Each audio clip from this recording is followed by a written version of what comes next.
بسم اللہ الرحمن الرحیم۔ میرا نام محمد خالد علی رضوی شمسی ہے۔ میں بہار کا رہنے والا ہوں۔ حضور شمس العلماء بدر الفضلاء حضرت علامہ ابو المعالی شمس الدین احمد رضوی جونپوری رضی اللہ تعالی عنہ سے شرف غلامی بھی رکھتا ہوں، یعنی ان کا مرید بھی ہوں، اور اس میں جذبہ میرا یہ ہے کہ میں تو کہا ہی چاہوں کہ بندہ ہوں شاہ کا، پر لطف جب ہے کہہ دیں وہ گردوں جناب ہوں۔ اس کے علاوہ نسبت شاگردی بھی فقیر کو حاصل ہے، اگرچہ میں ایسا شاگرد ہوں کہ جو اپنے بارے میں تبصرہ کرتے ہوئے کہتا ہوں کہ بدنام کنندہ نیکو نام چند، یعنی یہ کہ نیک نام لوگوں کو بدنام کرنے والے کتنے ہیں، انہی بدنام کرنے والوں میں بھی ہوں۔ تو یہ شرف شاگردی میرے لیے تو شرف کی بات ضرور ہے، مگر حضور شمس العلماء بدر الفضلاء کا شاگرد ہونا بھی بہت بڑی بات ہے۔ کاش وہ شاگردوں میں شمار فرما لیں اور غلاموں میں یعنی مریدوں میں شمار فرما لیں۔ اب مضمون شروع ہوتا ہے۔ قانون شریعت میں کچھ حالات مصنف کے عنوان سے برسوں سے میرا ایک مضمون شائع ہوتا ہے، حالات مصنف کے عنوان سے۔ اس مضمون کا کچھ بہت اہم حصہ نام ظاہر کیے بغیر میں نے حضور شمس العلماء کو بھی سنا دیا تھا، جسے حضرت نے بہت پسند فرمایا تھا۔ کچھ بخیل ناشروں نے سود و ضیاع کے خیال سے کاٹ چھانٹ کر مضمون کی صورت بھی بگاڑا اور میرا نام غائب کر کے مضمون کو نقش سلیمانی یا 16 بیویوں کی کہانی کی طرح لاوارث کر دیا۔ بعض مخلص احباب کی فرمائش پر خیال خاطر احباب کے تحت یادوں کا کشکول لے کر حاضر ہوں۔ میری قسمت سے الہی پائیں یہ رنگ قبول، پھول کچھ میں نے چنے ہیں ان کے دامن کے لیے۔ اہل علم پر یہ بات پوشیدہ نہیں ہوگی کہ کشکول میں سونا چاندی روپیہ پیسہ چاول گیہوں مٹر مسور سب کچھ ہوتا ہے۔ میرا مضمون بھی کچھ ایسا ہی ہے، جسے یادوں کا کشکول نام دینا زیادہ مناسب معلوم ہوا۔ میں نے اپنی کوتاہیوں کو درج ذیل شعر میں چھپانے کی کوشش کی ہے۔ میری نگاہ نے جھک جھک کے لے لیے بوسے جہاں جہاں سے تقاضائے حسن یار ہوا۔ حضور شمس العلماء بدر الفضلاء حضرت علامہ ابو المعالی شمس الدین احمد رضوی جونپوری رضی اللہ تعالی عنہ، مصنف قانون شریعت کا عشق و عرفان، ان کی شوکت علمی، ان کی جلالت شان اور ان کا فضل و کمال جب نگاہوں میں ہوتا ہے، اس وقت بے اختیار کسی کا یہ شعر زبان پر آ جاتا ہے: نظر گم ہو گئی جلووں میں عارف، اندھیرا کر دیا ہے روشنی نے۔ علماء کی تعریف میں عام طور پر عرشی خیال، مفکر، فلک وقار، محقق، عطارد رقم مصنف، زہرہ نگار ادیب، عقدہ لا ینحل کو حل کرنے والا مدرس، بالغ نظر مفتی وغیرہ لکھا جاتا ہے، مگر میں سمجھتا ہوں کہ ایسے القاب و خطابات حضور شمس العلماء کے شاگردوں کے لیے ہیں۔ آپ کے فرق زیبا پر صرف شمس العلماء کا تاج زر نگار ہی زیب دیتا ہے۔ کوئی بڑی شخصیت اپنے کارناموں اور تعلیمات کی شہرت کی محتاج نہیں ہوتی۔ ان کے حوالے سے عاشقان جمال جو کچھ کرتے ہیں، اپنے ناموں سے عشق اور غیرت محبت کی حفاظت کے لیے کرتے ہیں۔ ان کے ہدایت مآب کارناموں سے مسلمانوں کی زندگی اور بندگی کے ایوان میں چاندنا ہوتا ہے۔ ان کے عملیات سے اسلام کے نظریات روشن ہوتے ہیں۔ کتابوں میں اسلام کو پڑھا جاتا ہے اور ان کے عمل کے آئینے میں اسلام کو دیکھا جاتا ہے۔ حضور شمس العلماء سے ہماری سرد مہریوں کو اللہ تعالیٰ معاف فرمائے۔ آپ کے وصال کو تقریباً 45 سال ہونے کو ہیں، مگر اب تک ان کی سیرت و سوانح، فضل و کمال اور مداح و مناقب پر مشتمل لفظ و بیان کی کوئی قابل ذکر قبائے گل ہم پیش نہیں کر سکے۔ آپ کے ظاہری و باطنی کمالات کے بہت تابندہ نقوش فیض حاصل کرنے والوں کی یادداشت میں محفوظ ہیں۔ خدا کرے تصور کی یہ کرامت مآب تصویریں صفحۂ کرتاس پر منتقل ہو جائیں تو علماء اور عوام کے لیے قیمتی سرمایہ ہوں گی۔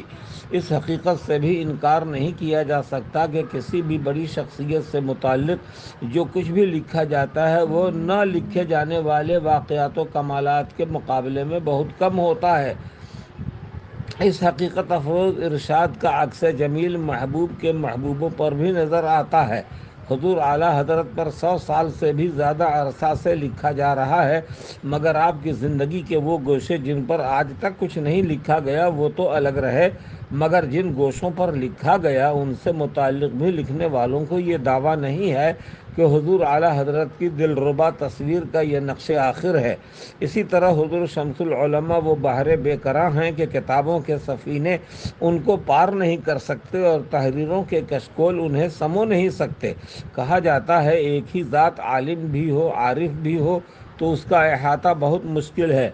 آپ عالم بھی ہیں عارف بھی ہیں، آپ علم شریعت کے بھی امام ہیں اور طریقت کے بھی ذروۂ علیاء پر فائز ہیں۔ کہا جاتا ہے حسن صرف چہرے میں نہیں ہوتا، حسن کی تعریف یہ ہے کہ ناخن پا سے منہ سر تک جس عضو کو دیکھے نگاہ وہیں ٹھہر جائے اور دیکھنے والوں پر کرشمہ دامن دل می کشد کے جائیں جا است کے کیفیت طاری ہو جائے۔ آپ کا حسن ظاہری بھی ایسا بے تکلف، بے بناوٹ، بے تصنع تھا کہ دیکھنے والا زبان حال سے کہتا تکلف سے بری ہے حسن ذاتی، قبائے گل میں گل بوٹا کہاں ہے۔ میں نے سر مبارک کا بال لینے کے لیے اپنے دوران قیام کسی نائی کو نہیں دیکھا، خود ہی آئینہ کے سہارے اپنے سر مبارک پر قینچی پھیر لیتے۔ ایک دن میری نظر پڑ گئی، خدمت اقدس میں حاضر ہو کر اس خدمت کے لیے خود کو پیش کیا۔ آپ نے فرمایا یہ فن آپ کو آتا ہے کیا؟ حضرت نے اس سادگی سے پوچھا کہ مجھے بے اختیار ہنسی آ گئی۔ آج بھی حضرت کا ارشاد یاد آ جاتا ہے تو میں مسکرا دیتا ہوں، مگر سب کو کہاں معلوم کہ میں کیوں مسکراتا ہوں۔ لب عاشق پہ تبسم نظر آتا ہے مگر کون جانے کہ تصور میں ہنسایا کس نے۔ میں نے عرض کیا حضور جیسا کر رہے ہیں ویسا۔ میں نے جملہ کو ادھورا چھوڑ کر مفہوم پورا کر دیا۔ آپ نے فرمایا تشریف لائیے، مگر اس کے ساتھ ہی علم اخلاق کا ایک سبق آپ نے دہرایا۔ منت منہ کے خدمت سلطان ہمی کنی، منت ازو شناس بخدمت بداشتت۔ بڑوں کی خدمت کرتے ہوئے خدمتگار کو کیا خیال رکھنا چاہیے، حضور شمس العلماء نے بہت آسانی سے سمجھا دیا۔ کاش اعلیٰ حضرت پر کام کرنے والے بھی اسی انداز سے سوچتے تو قلم کی آوارگی کا شکار نہ ہوتے۔ چہرہ زیبا پر ہیبت حق کا جلوہ۔ بنارس کے غیر مقلدین سے ایک مناظرہ سگرا اسٹیڈیم بنارس میں ہوا تھا جو بجرڈیہہ مناظرہ کے نام سے مشہور ہے۔ حضور شمس العلماء حضور مجاہد ملت کے ساتھ اسٹیڈیم ہال سے گزر رہے تھے۔ ایک پولیس افسر جو مجلس مناظرہ کی نگرانی پر مامور تھا، جب اس کی نظر ان دونوں بزرگوں پر پڑی تو اس نے اپنے ہم منصب کو مخاطب کر کے کہا یہ دونوں شخص مجھے حق پر معلوم ہوتے ہیں، جیت انہی کی ہوگی۔ سینے میں جب ایمان کی قندیل روشن ہوتی ہے اس کا عکس چہرے پر بھی ظاہر ہوتا ہے۔ یہ وہی عکس جمیل تھا جس کو دیکھ کر پولیس افسر نے مذکورہ جملہ کہا تھا۔ حضور اعلیٰ حضرت سے عشق۔ آپ کو اعلیٰ حضرت سے انتہائی درجے کا عشق تھا اور آپ کی تحقیقات پر حد درجہ اعتماد فرماتے۔ حضرت امام شافعی نے حضرت امام اعظم کی مدح میں جو شعر ارشاد فرمایا ہے آپ اسے اعلیٰ حضرت کے لیے ذوق و شوق سے دہراتے تھے۔ اس کا ترجمہ ہے نعمان کا ذکر ہمارے لیے مشک کی طرح ہے، اس کو جتنا ملوگے خوشبو اتنی ہی پھیلے گی۔ دوران درس طلبہ سے کوئی سوال فرماتے اور ان کے عجز کے اظہار کے بعد فرماتے قسم خدا کی اس کا جواب تمہیں اس وقت تک نہیں آئے گا جب تک اعلیٰ حضرت کے طلبوں کی جوتی نہیں چاٹو گے۔ آپ نے حضور حجت الاسلام حضرت علامہ حامد رضا اور حضور محدث اعظم ہند علیہم الرحمت سے علمی استفادہ کیا ہے، مگر تاجدار اہل سنت حضور مفتی اعظم ہند کا بھی اس درجہ ادب کرتے کہ آج کوئی شاگرد اپنے استاذ کا ایسا ادب کرتے ہوئے نہیں دیکھا جاتا۔ آپ فرماتے مفتی اعظم ہند بقیت السلف ہیں۔ حضور مفتی اعظم ہند کے خادم خاص حضرت بابو بھائی علیہ الرحمہ کے سامنے بھی حاضری اور باادب تخاطب کا وہ انداز تھا کہ آج کوئی مرید بھی اپنے پیر کا ایسا ادب نہ کرتا ہوگا۔ تاج الشریعت حضرت علامہ گھری صاحب علیہ الرحمہ ایک دفعہ حضرت سے ملاقات کو تشریف لائے۔ میں نے دیکھا حضرت شمس العلماء نے ان کو اپنی مسند پر بٹھایا اور خود دو زانو ہو کر اعلیٰ حضرت کے شہزادے کے سامنے تشریف فرما رہے۔ حاضر جوابی مرزا پور سے کچھ افراد ملنے کے لیے آئے۔ انہوں نے ایک شخص کے بارے میں بتایا کہ وہ مندر جاتا ہے، جب مسلمان اس کو منع کرتے ہیں تو ان کی شکایت ہندوؤں سے کرتا ہے اور ہندو مسلمانوں سے لڑنے کے لیے تیار ہو جاتے ہیں۔ حضور آپ کوئی تدبیر ارشاد فرمائیں۔ حضرت نے فرمایا ہندوؤں سے کہو ہم اس کو مندر جانے سے اس لیے روکتے ہیں کہ مورکھ آدمی گائے کا گوشت بھی کھاتا ہے اور مندر جا کر تمہارا دھرم بھی خراب کرتا ہے۔ حضرت کے اس برجستہ جواب پر حاضرین جھوم گئے۔ ایسے ہی ڈاکٹر غلام جیلانی برق نے دو ایمان دو اسلام دو قرآن نام کی کتاب لکھی اور اس میں حدیث پاک پر اعتراض کیا کہ جب یہ حدیث پاک میں ہے کہ من قال لا الہ الا اللہ فدخل الجنہ، تو جو لا الہ الا اللہ کا ہے داخل جنت ہو گیا، تو پھر یہ نماز روزہ حج زکوٰۃ اعمال خیر و خیرات کیوں ہیں؟ تو اس طرح سے اس نے یہ بتانا چاہا کہ گویا دو اسلام ہے، ایک اسلام من قال لا الہ الا اللہ، ہر ایک اسلام وہ نماز روزہ حج زکوٰۃ وغیرہ کو لوگ اسلام سمجھتے ہیں۔ یہ سوال میں نے حضور شمس العلماء کی بارگاہ میں کیا کہ غلام جیلانی برق ایسا کہتا ہے۔ حضرت نے برجستہ ارشاد فرمایا الشیء اذا ثبت ثبت بلوازمہ، شے جب ثابت ہوتی ہے تو اپنے لوازمات کے ساتھ ثابت ہوتی ہے۔ لا الہ الا اللہ کے یہ اعمال خیر لوازمات ہیں۔ سبحان اللہ، تسکین ہو گئی۔ اور میں نے آزمانے کے لیے بھی کئی لوگوں سے اس طرح کا سوال کیا تو کوئی جواب نہ دے سکا۔ میں نے حضور شمس العلماء کا یہ جواب ان کو سنایا تو وہ بھی حیرت زدہ ہو گئے اور بہت خوش ہوئے۔ ایسے لوگ کہ اس سوال کا تو لگتا تھا کہ جواب ہی نہیں ملے گا، مگر حضرت نے ایک جملہ ارشاد فرما کے کہ اذا ثبت الشیء ثبت بلوازمہ، جب شے ثابت ہو گئی تو اپنے لوازمات کے ساتھ ثابت ہوگی۔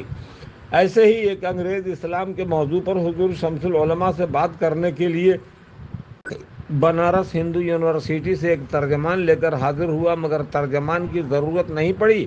حضرت نے خود ہی بڑی برجستگی سے اس انگریز سے انگریزی میں گفتگو فرمایا۔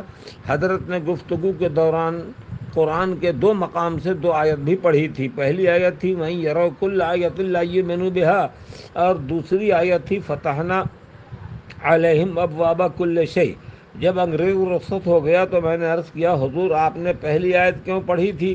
حضرت نے فرمایا جب اسلام کی حقانیت پر میں دلائل دے رہا تھا، اس پر بطور اعتراض اس نے کہا کہ اسلام کی حقانیت کے دلائل جب اتنے ناقابل انکار ہیں تو دنیا کے سب لوگ اسلام ہی کیوں نہیں قبول کر لیتے؟ ان کے جواب میں ہم نے پہلی آیت پڑھی تھی جس کا ترجمہ ہے کچھ لوگ اللہ کی کل نشانیوں کو دیکھیں گے مگر ایمان نہیں لائیں گے۔ اس کا دوسرا سوال تھا اسلام کو نہ ماننے والے کشادگی و خوشحالی میں کیوں رہتے ہیں؟ تو ہم نے دوسری آیت پڑھی جس کا ترجمہ ہے ہم نے ان پر ہر طرح کی آسائش کے دروازے کھول دیے، پھر ہم ان کو اچانک پکڑیں گے۔ تقریباً 1.5 گھنٹے کی مجلس تھی جس میں حضور شمس العلماء مسلسل انگریز کے سوالوں کا جواب ارشاد فرماتے رہے، مگر افسوس کہ سامعین طلبہ میں انگریزی سمجھنے والے ہوتے تو بہت بڑا سرمایہ جمع ہو جاتا۔ حضرت نے فرمایا انگریز نے رخصت ہوتے ہوتے کہا بنارس میں اور کئی اسلامی اسکالرز سے ملا ہوں، مگر آپ نے اسلام کے تعلق سے جتنا تشفی بخش جواب دیا اس کا مشکور ہوں۔ ذہن رسا اشرف علی تھانوی کا ایک مشہور جملہ ہے، احمد رضا ہمیں کافر کہتا ہے تو عشق رسول ہی کی بنا پر تو کہتا ہے، کسی اور بنا پر تو نہیں کہتا۔ اس جملے کو بعض لوگ اس تناظر میں دہراتے ہیں کہ اعلیٰ حضرت کا ایک بڑا مخالف بھی ان کے عشق رسول کا گن گا رہا ہے۔ میں نے یہی جملہ جب حضور شمس العلماء کی بارگاہ میں نقل کیا تو آپ نے فوراً ارشاد فرمایا، تھانوی کا یہ فریب ہے، اس نے ایسا کہہ کر اعلیٰ حضرت کی تحقیق کو باطل کر دیا، اس لیے کہ محبت میں خلاف تحقیق باتیں بھی ہوتی ہیں، اس کو نہ کوئی برا جانتا ہے اور نہ ایسے جملے پر گرفت کی جاتی ہے جیسے ستارے توڑ لانے کی بات، جیسے سر کے بل چلنے کی بات، جان قربان کرنے کی باتیں۔ ایسی باتیں صرف کمال عشق کا ایسی باتوں سے صرف کمال عشق کا اظہار مقصود ہوتا ہے، اس کے علاوہ خارج میں ان جملوں کا مصداق نہیں ہوتا۔ خوبصورت جملے کے بھنور میں مراد کی تہ تک پہنچ جانا حضور شمس العلماء کو حضور اعلیٰ حضرت کا عطیہ تھا۔ بریلی شریف سے رضوی سے واپس ہوتے ہوئے گاڑی لکھنؤ اسٹیشن پر رکی، میرے ایک ساتھی کسی ضرورت سے ڈبہ سے نکل گئے، کچھ ہی منٹ بعد مجھے احساس ہوا گاڑی چلنے لگی۔ میں نے حضور شمس العلماء کی طرف دیکھ کر کہا، گاڑی چلنے لگی اور فلاں آئے نہیں؟ حضرت نے مسکرا کر فرمایا، یہی دھوکہ تمہارے یورپ کے احمقوں کو ہوا، چلتے ہیں چاند سورج اور انہیں لگتا ہے کہ زمین چل رہی ہے، دیکھو تمہارے بغل میں کھڑی ہوئی ٹرین چل رہی ہے۔ سبحان اللہ! ایک بڑے مسئلے کو کتنی آسانی سے سمجھا دیا۔ آپ شاگرد کے لیے چوں چرا نہ کرنے کو ناپسند فرماتے اور تحقیق کے منافی قرار دیتے، اور مرید کے لیے اپنے پیر کی بارگاہ میں چوں چرا کو ناپسند فرماتے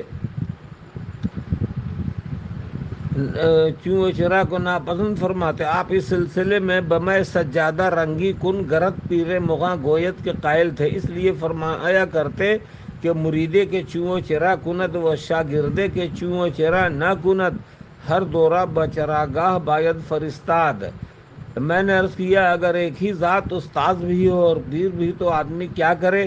حضرت نے فرمایا، کھانے کا وقت اور ہے، نہانے کا وقت اور ہے۔ میں نے خدمت اقدس میں ایک مرتبہ عرض کیا، جنت میں جانے کا آسان اور مختصر راستہ ارشاد فرمائیں۔ آپ نے جواب میں یہ آیت پڑھی، وَنَهَى النَّفْسَ عَنِ الْهَوَىٰ فَإِنَّ الْجَنَّةَ هِيَ الْمَأْوَىٰ۔ جس نے نفس کو خواہش نفسانی سے روکا اس کا ٹھکانہ جنت ہے۔ آپ اکثر و بیشتر درج ذیل شعر طلبہ کے درمیان پڑھتے، بلکہ ایک مرتبہ ارشاد فرمایا، اس شعر کو لکھ کر اپنے سرہانے آویزاں کر لو۔ شعر ہے، ہمت بلند دار کے نزد خدا و خلق، باشد بقدر ہمت تو اعتبار تو۔ پھر خود ہی فرمایا، پہاڑ سے کود جانا، آگ میں چھلانگ لگا دینا، یہ بلند ہمتی نہیں ہے، بلکہ مقصد کے حصول میں 100 لاٹھی کھائیں گے مگر مقصد حاصل کریں گے، یہ ہے بلند ہمتی۔ معانی قرآن کا قلب اقدس پر نزول۔ ایک دفعہ فرمایا، میں نے چاہا کہ ایک مرتبہ قرآن کو اس کے معانی کے ساتھ پڑھ لوں مگر ہو نہیں سکے گا۔ حضرت کے اس ارشاد پر میں نے سوالیہ نگاہ سے دیکھا تو فرمایا، اس قدر معانی کا نزول ہوتا ہے کہ آگے بڑھا نہیں جاتا۔ فقیر شمسی دعا کرتا ہے کہ آپ کے شرح صدر سے اللہ تعالیٰ مجھے بھی فہم قرآن کی کوئی کرن عطا فرمائے، آمین۔ حضور محدث اعظم ہند جامعہ اشرفیہ امتحان لینے کے لیے تشریف لائے۔ حضرت شیخ الاسلام سید مدنی میاں کے سالانہ امتحان کا وقت تھا۔ آپ نے شہزادے سے دریافت فرمایا، امتحان کیسا رہا؟ شہزادے صاحب نے عرض کیا، اچھا رہا۔ دوسرا سوال تھا، امتحان کس نے لیا؟ شہزادے صاحب نے عرض کیا، قاضی صاحب۔ حضور شمس العلماء نے حضور محدث اعظم ہند نے حیرت سے فرمایا، امتحان قاضی صاحب نے لیا اور آپ کہتے ہیں کہ اچھا رہا؟ اگر قاضی صاحب اپنی علمی سطح سے امتحان لیں تو سید محمد، حضور محدث اعظم ہند کا لقب، اگر قاضی صاحب اپنی علمی سطح سے امتحان لیں تو سید محمد کو فیل کر دیتے۔ اس ارشاد میں جو کچھ مفہوم لہریں لے رہا ہے اہل علم پر پوشیدہ نہیں ہوگا۔ جامعہ اشرفیہ میں قیام کے دوران فجر میں طلبہ کو بیدار کرنے کے عمل میں ایک دو چھڑی ایک مہمان کو بھی پڑ گئی۔ اس نے ہڑبڑا کر کہا، حضور ہم مہمان ہیں۔ آپ نے فوراً ارشاد فرمایا، کیا تو مسلمان نہیں ہے؟ سوچیے اور حاضر دماغی کا لطف لیجیے۔ آپ کا تقویٰ۔ ایک مرتبہ ہم نے آپ کی خدمت میں ایک عدد گلاب پیش کیا تو اس وقت تک قبول نہ فرمایا جب تک کہ سوال کر کے اطمینان نہ فرما لیا کہ یہ پھول ذریعہ حلال سے آیا ہے۔ ایک مرتبہ مجھے آپ کے سر پر خوشبودار تیل محسوس ہوا جو کسی طالب علم نے مالش کر دیا تھا۔ زمانہ سردی کا تھا۔ میں نے عرض کیا اس میں اسپرٹ کی آمیزش ہوتی ہے۔ عصر و مغرب کے درمیانی وقت میں ہم نے کہا تھا۔ آپ فوراً کھڑے ہوئے اور غسل فرمایا، وضو کا پانی خود سے لیتے اور فرماتے سرکار کی حدیث پاک ہے انا لا نستعین بالوضوء۔ حضور اعلیٰ حضرت کا مارکۃ الآراء رسالہ العقائد والکلام فتاوی رضویہ قدیم کی پہلی جلد میں شامل ہے۔ آپ کے ارشاد پر جامعہ اشرفیہ کے طلباء نے شائع کیا تھا۔ اس رسالے میں حضور اعلیٰ حضرت نے باطل فرقوں اور باطل مذاہب کے عقیدہ توحید کا نہایت عالمانہ محاسبہ کیا ہے۔ آپ نے دلائل سے ثابت کر دیا ہے کہ اسلام کے علاوہ سارے مذاہب اور اسلام کے نام پر پیدا ہونے والے کل فرقوں نے بنیاد کی پہلی اینٹ عقیدہ توحید میں جاں گداز اور جاں گسل ٹھوکریں کھائیں، جس کی وجہ سے آج تک وہ سب افراد خون گمراہی تھوک رہے ہیں۔ اس رسالہ شریف پر خیر الکلام قل و دل کے آئینے میں آپ کا جامع مقدمہ شامل ہے۔ اخیر میں آپ نے اعلیٰ حضرت کی بارگاہ میں خراج عقیدت کے طور پر ارشاد فرمایا ہے، یہ شاعرانہ تعلی نہیں بلکہ بیان حقیقت ہے کہ ملک سخن کی شاہی تم کو رضا مسلم، جس سمت آ گئے ہو سکے بٹھا دیے ہیں۔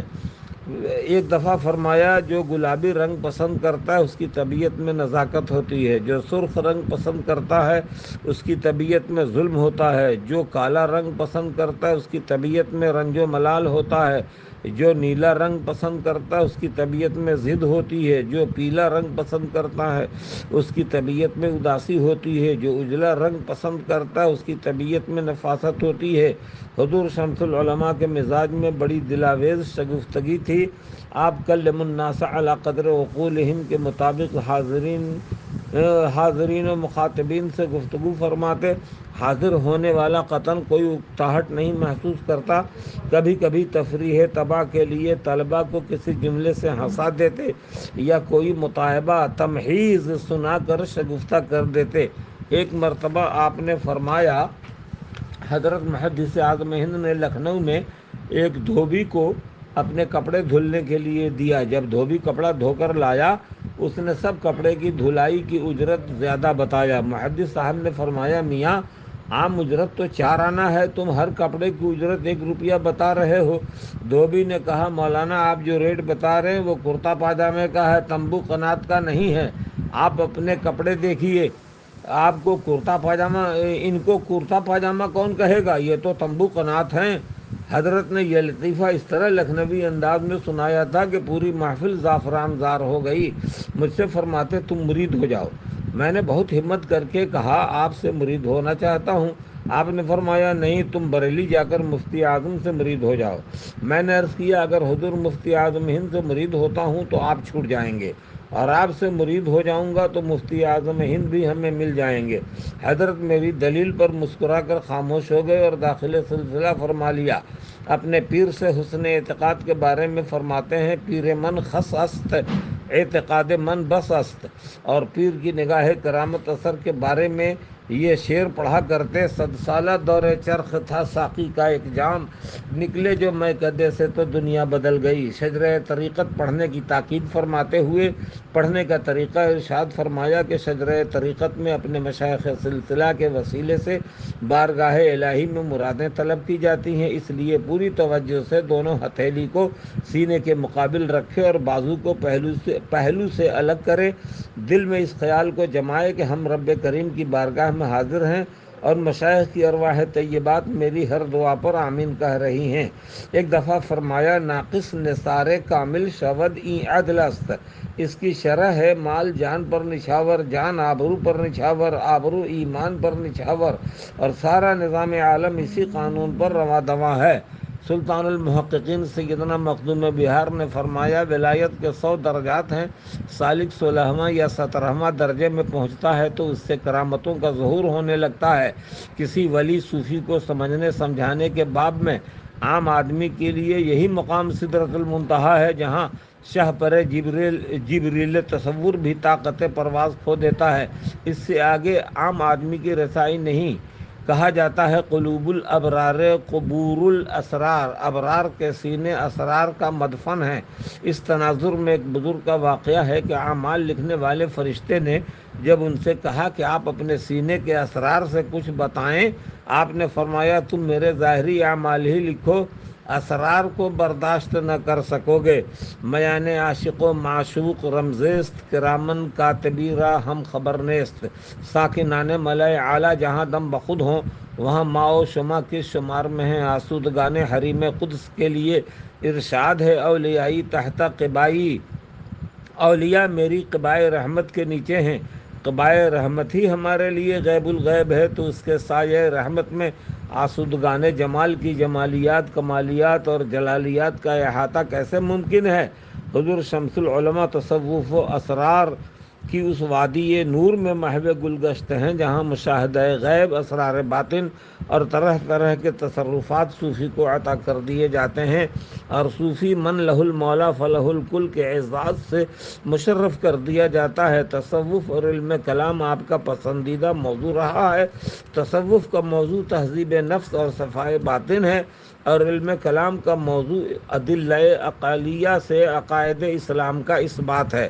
صوفی دست شریعت میں چوں قلم در دست کاتب ہوتا ہے، مشیت ازدی اس کو جس حال میں رکھے اور جس کروٹ پر پلٹا دے وہ اس پر راضی رہتا ہے، اور متکلم فکر شریعت کے خلاف بہنے والے دھارے کو مسلمان کر کے زمانہ باتو نہ سازد تو با زمانہ ستیز کے اصول پر عمل کرتا ہے۔ علم کلام میں شریعت کا دبدبہ متکلم کے پیش نظر ہوتا ہے، اور تصوف میں شریعت کا ادب پیش نظر ہوتا ہے۔ شریعت میں دونوں علوم محبوب ہیں، اور دونوں کا عطر قرآن و حدیث سے کشید کیا ہوا ہے۔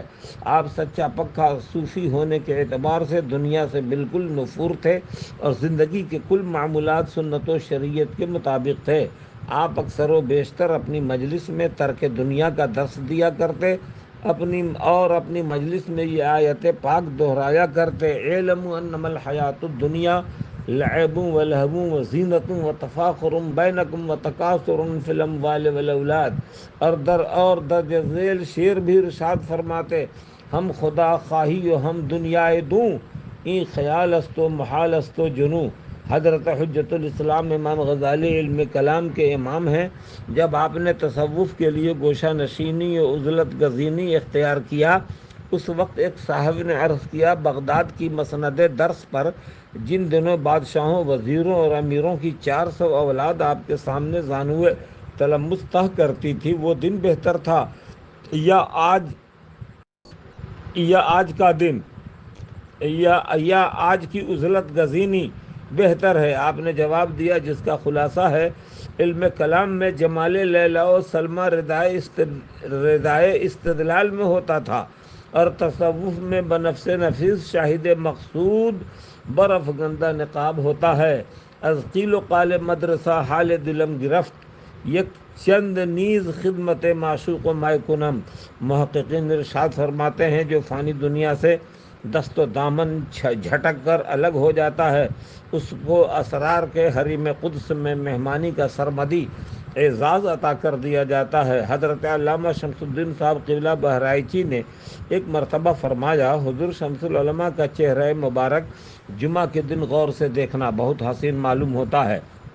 علامہ موصوف کی اس بات پر جمعہ کے دن حضور شمس العلماء کے چہرے زیبا میں حسن کا امتیازی وصف تلاش کرنا میرے لیے بہت مشکل امر تھا، اس لیے کہ اس دن نہانے دھونے اور صاف ستھرا کپڑا زیب تن کرنے کی وجہ سے عام مسلمان بھی شگفتہ معلوم ہوتے ہیں، مگر ایک جمعہ میرے لیے ایسا تاریخی ہو گیا کہ اسے زندگی بھر بھلانا ممکن نہیں ہے۔ مدرسہ حمیدیہ رضویہ بنارس ترقی اہل سنت کے احاطے میں واقع مسجد بیت السلام میں جمعہ ادا کرنے کے لیے ہم ایک دروازے سے نکلے اور حضور شمس العلماء دوسرے دروازے سے۔ میں انجانے میں آپ سے آگے چل رہا تھا، میں نے اچانک پیچھے کی طرف دیکھا، آپ پر نظر پڑی، واللہ العظیم آپ کے چہرے مبارک پر لمعان خورشید کی نہایت ملیح تابانی نظر آئی، جس کا دنیا کی روشنی اور تابانی سے مقابلہ نہیں ہو سکتا۔ شاید ایسے ہی جلوے کی جھلک پر عاشقان جمال تڑپ کر جان دے دیتے ہیں کہ جان ہی دے دی جگر نے آج پائے ناز پر، زندگی کی بے قراری کو قرار آ ہی گیا۔ اس وقت میں نے چاہا کہ آپ کے پیچھے ہو جاؤں، مگر آپ نے پرجلال لہجے میں فرمایا آگے بڑھو۔ پھر میری کیا مجال، اگر اس وقت پہاڑ کو بھی آپ حکم دیتے تو وہ آگے بڑھ جاتا۔ صفائے باطن اور اسرار کے نگار خانے کا یہ وہ عکس جمیل تھا جو سینے سے اٹھ کر روئے زیبا پر آیا۔ یہ عالم قدس کے انوار تھے جو چہرے مبارک پر نزول فرما کر سینے میں سما گئے۔ اس کیف اور کیفیت کی تعبیر پر اس سے زیادہ کہ مجھے قدرت نہیں کہ کوئی خبر دے تو کیا خبر دے۔ آپ نماز ایسی ادا فرماتے کہ معلوم ہوتا جیسے کوئی مخلص بندہ نماز میں اپنے رب سے محو نیاز ہے۔ قیام ایسا تھا کہ معلوم ہوتا بندہ تکبیر تحریمہ کے ساتھ ہی دو عالم سے بے نیاز ہو چکا ہے اور اس کا وجود زبان حال سے اعلان کر رہا ہے، نہ آنا دل میں اے فکر دو عالم، خیال یار یہاں ٹھہرا ہوا ہے۔ رکوع سجدے کی تسبیح اس دلربا انداز سے ادا فرماتے کہ سننے والے کو محسوس ہوتا اپنے رب کو تسبیح سنا رہے ہیں۔ مجھے آج تک یہ تمنا ہے کہ پوری عمر میں ایک نماز ایسی ادا کر لیتا جیسی آپ ادا فرماتے تھے۔ آپ پر اکثر اوقات میں تفکر غالب رہتا۔ یہ قیام و قعود اور رکوع و سجود سے معرہ ایسی نماز ہے جس کے بارے میں حدیث کا ارشاد ہے، 1 ساعت کی فکر 70 سال کی عبادت سے افضل ہے۔ اس مفہوم کو کسی نے شعر میں ادا کیا ہے، در دوست پر ہوں جھکائے سر، میرے دل کو شغل نیاز ہے، نہ قیام ہے نہ قعود ہے، یہ عجیب طرح کی نماز ہے۔ ایسی نماز کی اہمیت اور اہتمام میں اکثر فرمایا کرتے، یک لحظہ چوں غافل شدم 100 سالہ راہم دور شد، ایک لمحے کی غفلت سے 100 سال کی راہ کھوٹی ہو جاتی ہے، یعنی آدمی منزل سے 100 سال کی راہ پیچھے ہو جاتا ہے۔ اس حالت سے بھی ایک بہت اونچی حالت ہے جسے اصطلاح صوفیہ میں استغراق کہتے ہیں۔ ایک دن مغرب کی نماز کے بعد حاضر خدمت ہوا، دیکھا کہ آنکھیں بند ہیں، سر مبارک جھکا ہے، روئے زیبا پر انوار و تجلیات کی بارش ہو رہی تھی۔ عجیب کیف کا عالم تھا۔ سامنے کے بجائے دوسری طرف مائل ہو کر بیٹھا۔ میں نے 2 مرتبہ آپ کو مخاطب کیا مگر آپ نے توجہ نہیں فرمایا۔ معاً مجھے سینے کی آواز کا احساس ہوا جو اولیاء کے سینے سے استغراق کے وقت نکلتی ہے، جس کا ذکر حدیث پاک میں بھی ہے کہ اہل اللہ کے سینے سے ایسی آواز نکلتی ہے جیسے چولہے پر چڑھی ہوئی ہانڈی سے۔ تب مجھے احساس ہوا کہ عالم قدس کا مسافر زمین و آسمان کی سرحدوں سے پار عالم قدس میں ہے، جہاں اس کے وجود کا ذرہ ذرہ اعلان کر رہا ہوتا ہے کہ جائے خیال غیر کے فرصت نہیں ہمیں، ہیں جلوے نگار کی رعنائیوں میں ہم۔ اگر بعد میں حضور شمس العلماء رحمۃ اللہ تعالیٰ علیہ کے استغراق کی تفصیل معلوم کرنا چاہتا تو شاید ایسا ہی جواب آپ ارشاد فرماتے جیسا جواب ایک ولی نے اعمال لکھنے والے فرشتہ سے ارشاد فرمایا تھا، جسے چند سطر پیشتر قاری نے یا سامع نے پڑھا ہے۔ یہ بھی سچ ہے کہ خدمتگار ہونا اور ہے، رازدار ہونا اور ہے۔ استبل کا سائس اگر شاہی راز معلوم کرنے کے درپے ہوگا تو اپنی جان گنوائے گا۔ فقیر کی حیثیت حضور شمس العلماء کی بارگاہ میں استبل کے سائس سے زیادہ نہیں ہے۔ مدعی خواست کے آید بتماشا گہے راز، دست غیب آمد و بر سینہ نہ محرم زد۔ آج پھولے نہ سمائیں گے کفن میں آسی، قریب وصال اشتیاق دید کی ترجمانی اور محبوب کی بارگاہ میں حاضری کے شوق نے موت کی تلخی کو بھلا دیا تھا۔ آپ کا اضطراب اور شوق بے پایاں دیکھ کر اندازہ ہوتا تھا کہ حدیث کے ارشاد کے مطابق موت آپ کے نزدیک پل کی طرح تھی جسے پار کر کے محبوب کے حریم قدس تک مومن پہنچتا ہے۔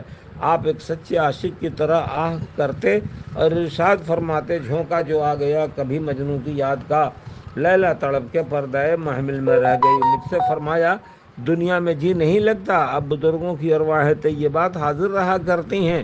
وصال سے 1 ماہ پہلے میں اپنے گھر پر تھا، خواب میں تشریف لائے اور فرمایا تم آ جاؤ، تمہارا بقیہ کام کر دوں۔ یہ بھی خواب ہی کا واقعہ ہے کہ میں نے دیکھا شاہی طرز کی ایک پرشکوہ عمارت ہے، دروازے پر ایک پہرہ دار کھڑا ہے۔ میں نے اس سے پوچھا یہاں کس کا مزار ہے؟ اس نے قطب اعظم کا مزار ہے۔ میں اندر داخل ہو کر پائتی کی طرف سے مزار کی طرف دیکھا تو مزار کھلا ہوا تھا اور اندر حضور شمس العلماء علیہ رحمت و رضوان تشریف فرما تھے۔ اس ایک خواب میں 2 خاص بات رحمت الہی کو بتانا مقصود تھا۔ ایک آپ کا منصب کہ آپ قطب اعظم کے منصب پر تشریف فرما تھے، اور دوسری بات یہ کہ سفر آخرت قریب ہے۔ وصال کے دن صبح سے ہی بہت کیف کا عالم تھا۔ اسی عالم میں حضور اعلیٰ حضرت کا درج ذیل شعر گنگناتے تھے: انہیں جانا انہیں مانا نہ رکھا غیر سے کام، للہ الحمد میں دنیا سے مسلمان گیا۔ اسی دن ایک طالب علم کو آپ نے ایک جملہ ارشاد فرمایا: تقضى البازی۔ یہ مولانا عبدالقدوس صاحب تھے جو آج بھی مدرس ہیں مدرسہ حنفیہ میں، کہ فرمایا ہے کہ اس کی نحوی ترکیب، اس کی صرفی حالت، یہ سب الگ الگ تفصیل کے ساتھ لکھ کر کے لاؤ۔ اسی دن جس دن آپ کا وصال ہونا تھا، دن میں آپ نے اس طالب علم کو یہ جملہ دیا تھا: تقضى البازی، جس کا معنی ہوتا ہے باز نے اچک لیا۔ اس کے راوی خود حضرت مولانا عبدالقدوس صاحب ہیں۔ وصال حضور شمس العلماء کی وصال حضور شمس العلماء کی بتابی شوق کی ترجمانی کے لیے گزشتہ مضمون جو قانون شریعت میں شائع ہوتا ہے، اس میں ایک حسین جملہ آ گیا ہے جسے میں بار بار پڑھ کر محظوظ ہوتا ہوں اور لذت وہی باقی رہتی ہے۔ مجھے اقرار ہے کہ اس سے زیادہ حسین جملہ کسی مضمون میں میرے قلم سے نہیں نکلا۔ قارئین ملاحظہ کریں: قریب وصال احن شوقاً الی دیار لقیت فیہا جمال سلمیٰ کی کیفیت دل نواز قائم رہا کرتی تھی۔ آپ کو زندگی میں بھی تزئین و آرائش کا تکلف پسند نہیں تھا، اور اس کا اہتمام آپ نے اپنی آخری آرام گاہ کے لیے جگہ کا انتخاب کرتے وقت بھی ملحوظ رکھا۔